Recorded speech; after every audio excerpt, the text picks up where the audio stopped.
So the question becomes, here we are in 2021, some of the same conditions of 2020 persist. We are not suddenly to the other side of the shore. And is it helpful for us to continue to think of ourselves in the liminal space? And so I would say, absolutely, we continue to be in a space of becoming a space of transformation, a space where the old rules no longer work. However, if we think about the liminal space as the in-between space, and we're just trying to get to the other side, I actually think that does not serve us well. There is not a new normal that we are going to recover. We are going to be in an extended period of emergence, of experimentation, of trying new things, of adaptation, of building new skills.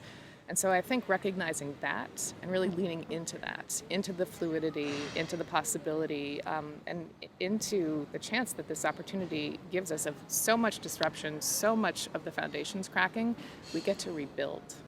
So that's where we are. And how does that rebuilding relate to, courageous leadership, which is one of the initiatives that you just started? Like, can you unpack that? Yeah, so to be a leader right now is both exhilarating and exhausting and confusing. And I hear this from a lot of the CEOs and executives that I work with directly. On the one hand, they are being asked to lead with vision, to lead with bravery, to lead with boldness. On the other hand, they're working in a space which is characterized by tons of unknown. Strategy, the way that we used to do it, no longer really works. And there's emergence of new perspectives, new voices, new intensities, new expectations that they're trying to navigate. So I think courageous leadership is actually, has some of the characteristics of leadership in the old days. You still need to powerfully hold a vision of what's possible and what can be. But at the same time, while holding that and holding it fiercely, around what do you stand for, what matters, what's our purpose, what's our why, all of those things. There's also a new openness that leaders have to hold. And it's an openness to perspectives that don't match your own. It's openness to experiences that don't match your own. It's openness to facts that may really shake up your worldview. It's an openness and a willingness to be changed.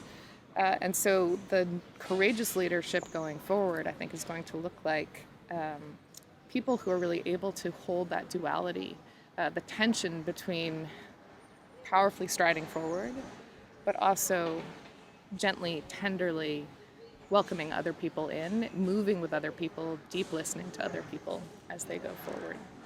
I think courageous leadership is going to take on multiple forms going forward. And so for some, for Francis, it's whistleblowing. I think for others, it may be the protesters, the people in the street, the people who are marching. For others, it may be a much quieter activism. It may be the activism of the pen, the activism of the voice. I think for yet others, it's actually doing the deep, deep work of redesigning the systems, the processes, the ways of working of organizations and institutions in order to create a more just future, a more equitable future. So courageous leadership, I think, can manifest in many, many forms. I think the thing is, one, to not get stuck up on the idea of leadership is positional.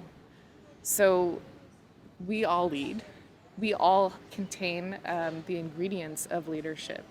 And so it is more of a practice than a role. And then when you really lean into that, which is it's accessible to all of us,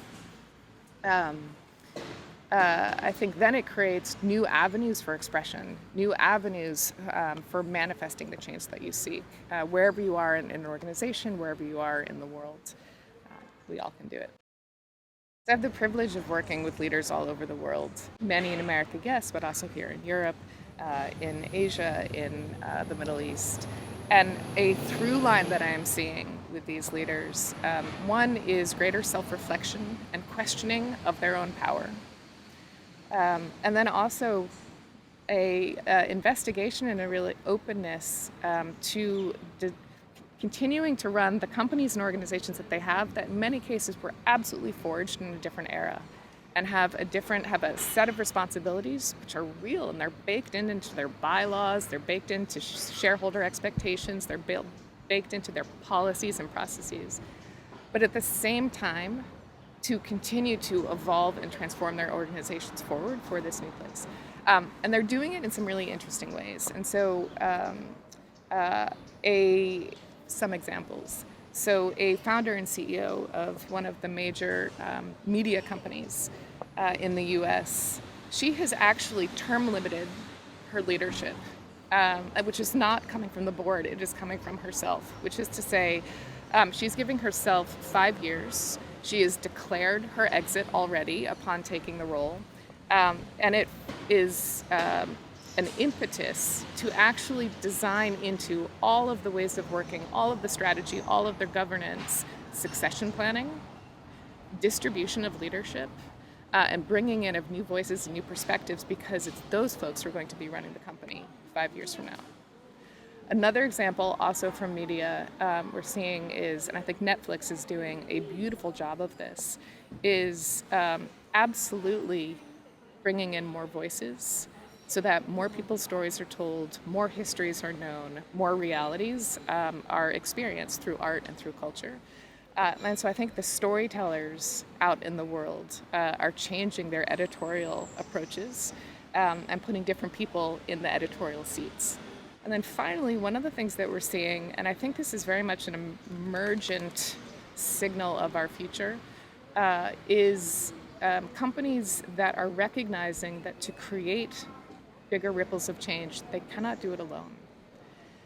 And so we are seeing companies and leaders forming coalitions, forming collectives, forming communities of practice, of an exchange of ideas. We're seeing currently fierce competitors coming to one another and actually agreeing to share ideas, share intellectual property in the service of SDG goals. This is a new development, and I think a very, very promising one. From provocation into impact is the thing that SYP, particularly for the over 25 years that we've been at this. I think in the early days, it was all about what's possible. It was all about kind of raising the ambition, opening the aperture to what business could be. The great news is that we're there. Businesses have kind of leapt into this world, which has both humanity and performance intertwined, and recognizing that those are essential.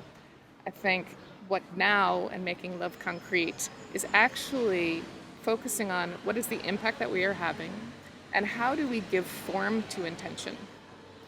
And I mean this quite literally. So what are the shapes of our organizations going forward? Who is in the leadership seat? What are our policies? And then how does our intention, how does our purpose, how does our desire for impact and change, how does love actually get codified and built into the systems, the ways of working, the ways of being of organizations? And that moves it from talking about change, yearning for change, committing to change, into actually doing the deep design work that will enable that change to roll forward. So concrete love for me is giving form to